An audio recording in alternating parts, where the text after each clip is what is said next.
All right. Hello, everyone. Welcome back to another RomaPress podcast coming from a different, not the usual wood backdrop this time. Roma Europa League. Can we finally say it, Andy? Let's say it now. Dim the lights, curtains are closing. We will get into that shortly. Of course, our wonderful patrons over at Patreon, our two newest, Jack Fitzgerald and Roma Juice Key. Fantastic game. Thank you both for your support, and of course all of our other wonderful patrons. Patreon.com/RomaPress at RomaPress video version podcast, social media. You know all of the handles I just now. realized that the last episode, when we actually won the match, we didn't advertise our patron. Now that we lost the game, we advertise. I think we're basically inviting the people to become patrons. Yes. When the suffering is at its peak. Yes. Well, and tonight, without doubt, qualifies as suffering because Roma, they lose 1-0, and they are obviously in a precarious position now in the Europa League. Again, I'm not complaining. I don't think you are. Nonetheless, it was one of those performances where, okay, let me just double check before I say it. Yes, the Alkmaar, one shot on target, one goal. Okay, thank you. The usual, the special. Thank you very much. We had a lot of individual performances that were less than appetizing, we can say.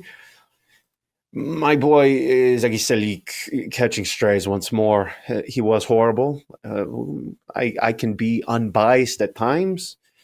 And then we also had just an array of underwhelming performances.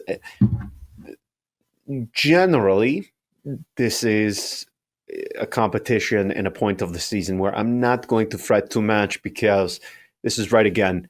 Cremonese, Roma, Coppa Italia last year.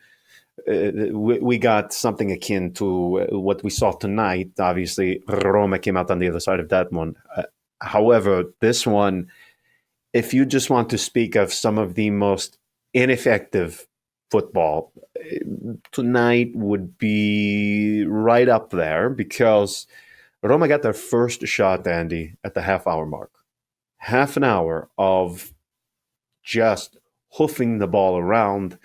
No ideas, very little understanding between the players. And generally, again, I wouldn't put too much weight into it. However, this was, let me see. Yes, other than Pellegrini, this is the formation that we have seen be relatively successful in recent weeks. So, on the one hand, time of the season competition that I really couldn't be too bothered about. It was nice to see a flashback of some of the names out there that Roma faced tonight as the host. I mean, some of these names, Bruno Martins Indy is. I mean, I don't think I remember that name from World Cup infamy in what 2014, perhaps. I mean, just fascinating, fascinating stuff. Some of the names on the Jordan Klasi as well. I mean, again, fantastic. Some of these names. If we were playing a game of FIFA in 2013, I mean, this was fantastic stuff. But listen, I feel much better if we were playing the likes of Shomurodov. I would feel far better if we were just. I'm irked that this was a relatively strong formation tonight that. And yet we could all see it coming. We could all see it coming. Miles and miles away, we could see it coming. That's the thing, John, is it's like another away game, another loss. Like it's as predictable as ever. You know, you finally build up a certain streak, and Roma, once again, they go. Listen, I don't know what happened in recent weeks, but somehow this club has managed to spin this narrative around the fact that the Europa League, that they're in it, that they want to win it, that they're there, that they can get to the Europa League final. Even Mats Hummels today before the game, he said, certainly we have the quality. Yeah, maybe so, but if I were to grade Roma's Europa League campaign this year, I would give it like a 1.5 out of 10. Oh yes. Honestly, the kind of emotions that they've granted me are so disastrous. There's just nothing worth talking about in terms of what they can achieve in Europe. Let's face it, nothing. Okay, let me break it down for you. Zero. This is the possibility of Roma doing anything remotely of interesting in the Europa League this season. It's not happening. It's not going to happen. Tonight we did not change anything from all the other previous games that we played away from home in Europe and in Serie A, where we just flat out gave up before the game even started. I am so tired of seeing these guys when they're playing on a Thursday night and they come on there looking so lethargic after not even less than a week ago they were looking like dynamite against Genoa. Tonight, lethargic. Why is it that with Claudio Ranieri at the helm we still do it? Why is it that when we profess ourselves to be, right in the midst of this, Europa League run, once again, we just crash and burn? Time and time again, tonight was no exception. Tonight was no exception. Crash and burn is a fantastic descriptor of some of the things we saw on display tonight. So let's just go down it. Roma, their XG, expected goals, 0.63. On the other side, 0.96. No big chances tonight for Roma. No saves by Svilar, which is an odd piece of data in and of itself. But if you just think of what we saw, I can't recall one moment from Paulo Dybala. I mean, things are bad when even Salamackers, where he is not even making a dent. He's not standing out. Everybody, and that's the thing too. It's not as if there were 3 to 4 individuals who costed Roma tonight, where you can point to them and say, "Oh, he did this, he did that, goalkeeper did that." This was 11 guys and the substitutes delivering nothing, absolutely nothing. And I look at this thing and I say to myself, okay, if this is what they consider, because as you mentioned, Mats Hummels before the match, listening to this thing, listening to them, oh, we believe in this competition, we could go far in this competition, blah, blah, blah, blah, blah. Same thing every year. It's the Coppa Italia, Europa League, Conference League. It's the same thing.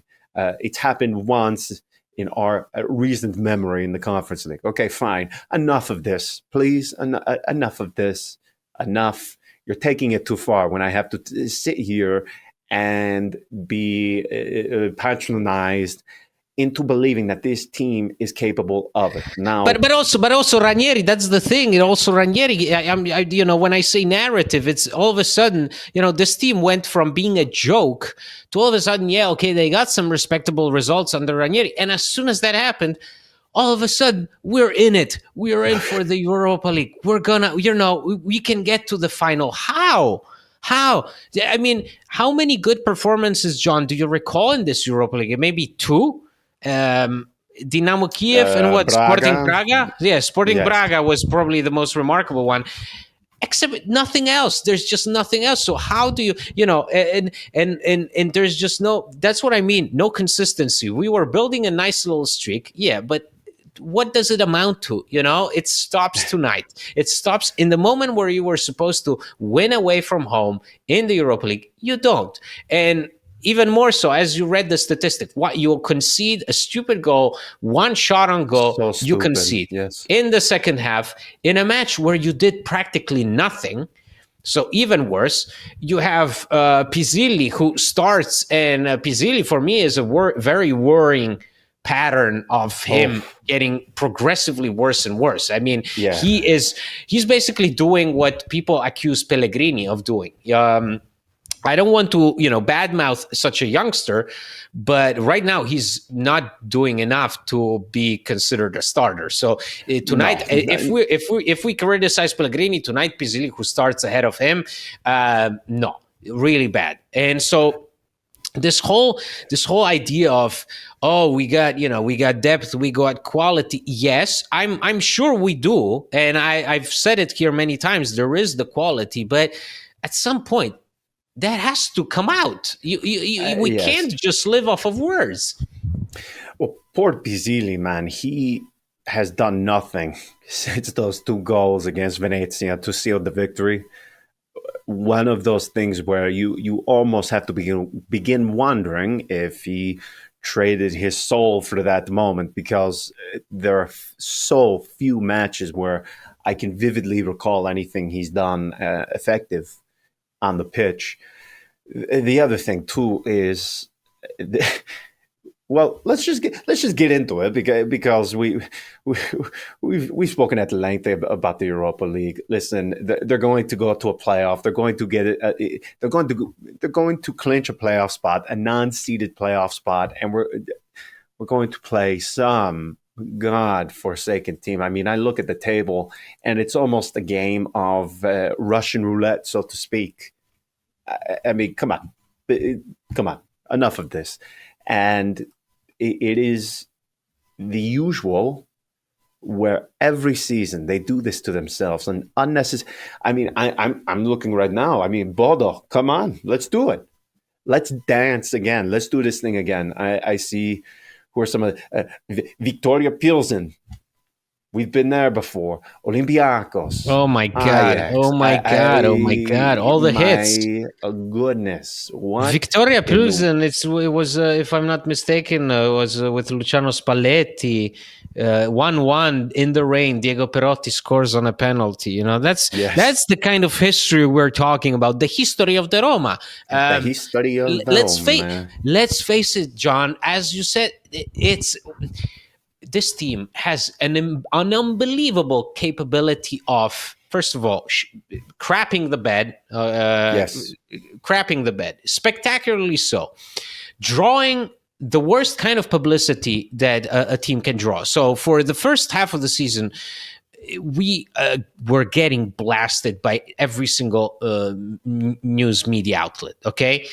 At the same time, this team has also this unbelievable ability to spin the narrative. As soon as 2-3 results go your way, you are all of a sudden king of the world. Yes. And to me, it just doesn't make sense, because we have not shown enough. Again, John, our last win away from home was, guess what? It was in Udine, right? When Brian Cristante scores. I mean, so what are we saying? Why are we still acting as if this team has something to show that we haven't seen so far in the first half of the season, that we haven't seen tonight? Tonight is the Roma of this season. Tonight, this is the Roma. This is sort of what they do. They come off a good performance. They go in. They should have all the motivation in the world. They have players like Pizzili taking a shot at it from the start. They have Paulo Dybala starting his 9th consecutive game, unheard of. I believe the last time he did something of this kind was with Juve in 2018 or 19. So we're talking about ages and ages ago. So why do we act always like we got a claim to this competition? Why do we always act like we got a claim to higher objectives, when in reality this team, let's face it, a few weeks ago was fighting relegation, and it's not so much better right now? No, it's not. And well, let's transfer market. How excited are you? Right back. Hooray. Yeah. Yay. Well, you said it. Hey, Zeki Salik, you hated him tonight, so more of a reason not to see Zeki Salik on the pitch. No, I mean, that should be enough of a reason to be happy about it, I guess. I mean, this, of course, doesn't moves the needle a total of zero, the sum of zero. Okay, but I think although I do, but John, I do think at least I think in that role it's crucial to have the depth because Saud, let's face it, is not ready. Has shown just a couple of good moments.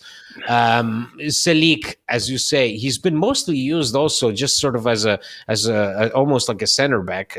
Yes, and you have to have a quality winger. I'm not sure if Rensch is that, but at least you're adding depth in a place where you're probably gonna rotate more than usual. So with, for example, Salamakers can't play every game. At least you have Rensch there to give him some backup.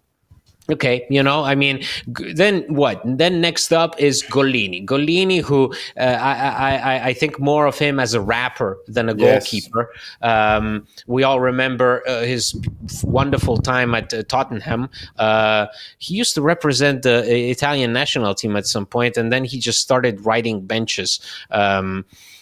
Spectacularly going from like Atalanta to Fiorentina, Tottenham, Napoli, Genoa. I mean, it's been unbelievable what he's been doing over the last few years, but you have to replace Matthew Ryan, so that's a signing. For me, the crucial aspect here, it's not even Rensch joining, it's about what's next. And what's next, I hope it is a midfielder, because again, if something happens to Paredes, or if Paredes decides to get a last-minute move, because even now he's been quite cryptic about his future in this interview after the match against Alkmaar, I don't know if we can rely on Pisilli.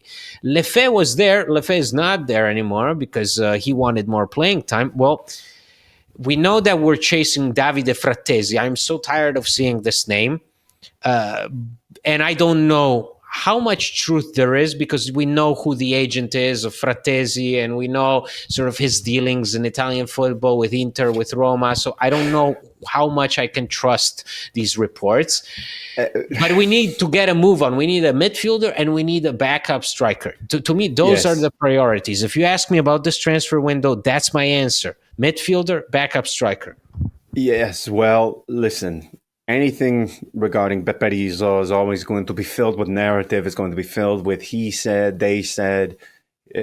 Listen, he always plants a narrative, but let's be clear. At least in this case, you are not really having to negotiate the contract because you've done that 1 year ago. That is one aspect of this negotiation that, luckily, thankfully, we do not have to worry about. And the fact of the matter is, Inter, what they are asking is obviously, listen, it's Pepe Marotta, our side-eyed friend. You're going to obviously be dealing with somebody who initially, at least, is not dealing in reality. Andy, whether it's 50, whether it's 20, whether it's 30, 35, 40, for Roma, an operation of that magnitude, the magnitude is the same, whether it's 50, whether it's 30, whether it's 20. That is a tall ask and a very important operation for Roma. I don't think it's going to happen because, again, I mean, we are having to speak of, I mean, we saw Juve get punished for their very, shall we say, progressive accounting methods. I cannot even imagine you would have to appoint somebody akin to somebody who worked for Pablo Escobar to find the methods to make this work from an accounting point but of view. Are we trying to get Antonello from Inter? I mean, I'm not accusing him of anything, but I think the Friedkins sort of went into a certain direction with the CEO search. They clearly trying to find someone who's ingrained in the fabric of Italian football. Someone who can smell the nasty smell of Italian football, and at least that has to count for probably the Friedkins realizing that, hey, not everything works like say in Dallas, Texas, but sometimes you have to get down and dirty, and maybe someone like Antonello is a guy like that. Obviously, with Inter,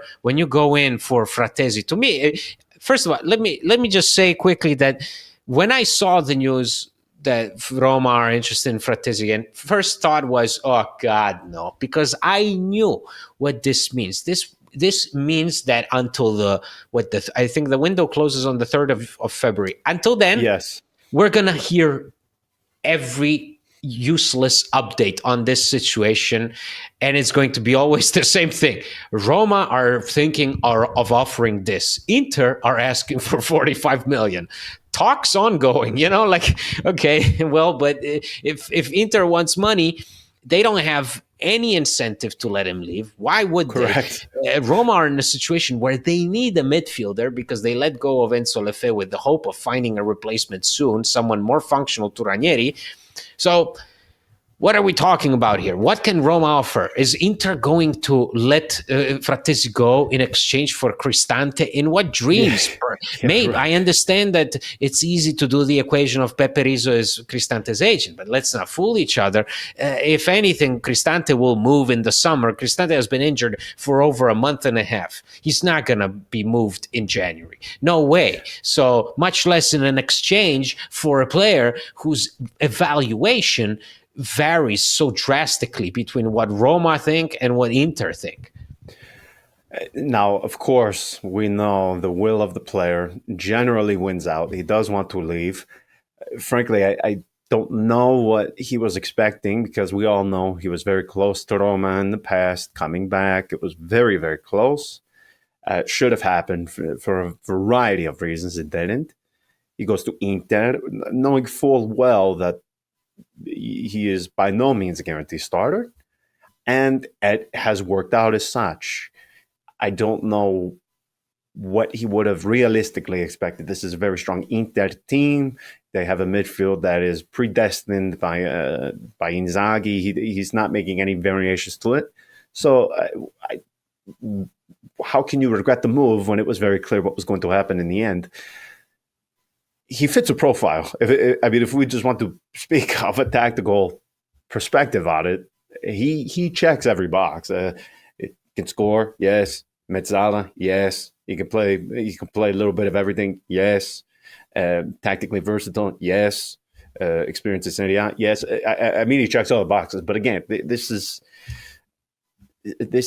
an operation of such large magnitude. And by the way, who have they really sold that can sort of balance out? Because again, they're still under the lens of financial fair play. We have to remember that. Roma are in no position to risk that. They are in no position to tempt UEFA. They can't do it. So what are we talking about? 40 to 50 million, throwing in Cristante. Come on, enough of this Fanta. There's no need for it. The only player who might leave is Eldor Shomurodov, and it's on a loan. Zaleski may leave or may not because he's about to become a free agent. So who cares? It's not looking good in terms of exits. There is Enzo Lefe who may get a permanent move to Sunderland if they qualify to the Premier League, but that's a big if. So again, it's not. We have to remind ourselves that it's not FIFA, and especially for Roma, it's not FIFA. For some other clubs, perhaps it is. Manchester City go out of their way, and perhaps they will go and buy Cambiaso for 60 million, like that, in January. But unfortunately, that's not Roma's situation. No, it's not. Speaking of Roma's situation, let's do this last part on.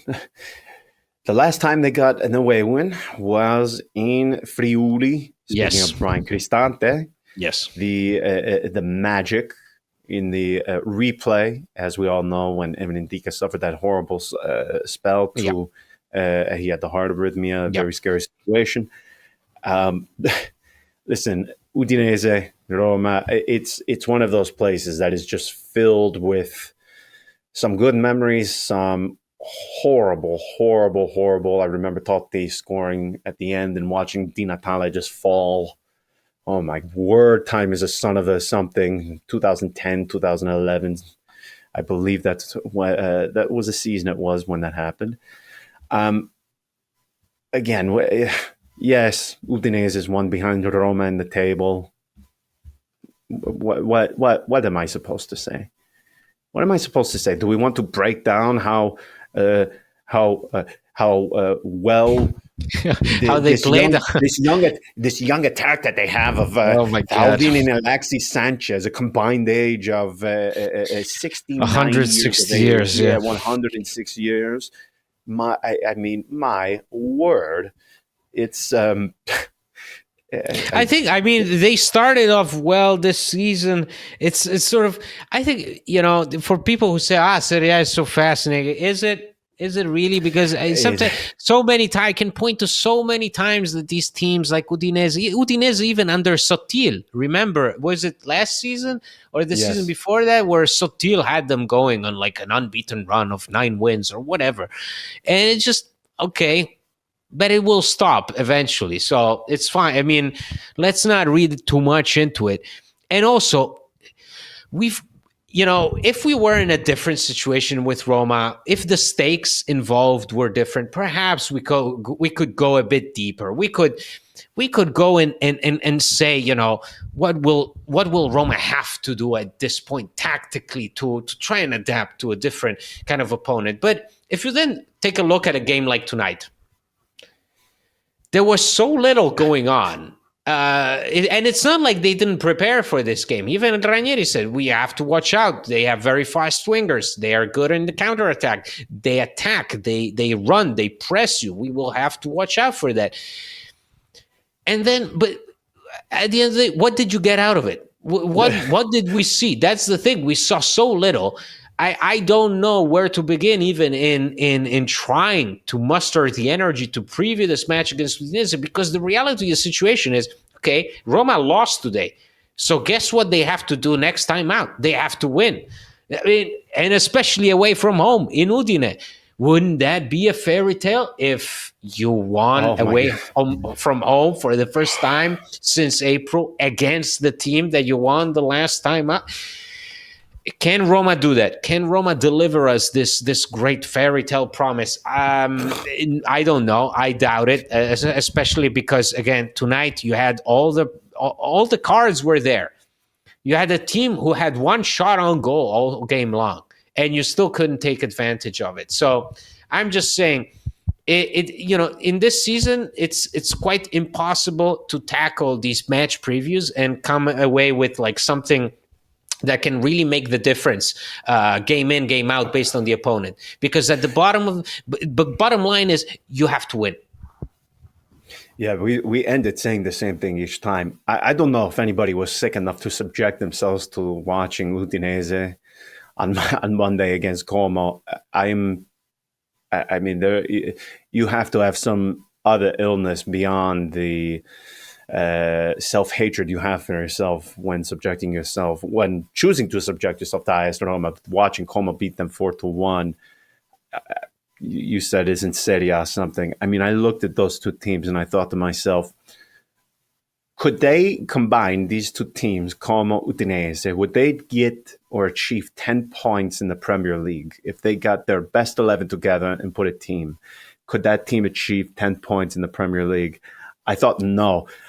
There was the camera at one point pointed to the bench of Como, and I saw Pepe Reina, Audero. It's unbelievable. The Pepe Reina is still. I saw him. It almost gave me a jump scare. It's it's like those magical animals that just pop up in like those fairy tales, and you're like, oh my God! Like I didn't know such a creature existed. Andrea Barotti just sitting there, not even being selected in a match in which Como are flying.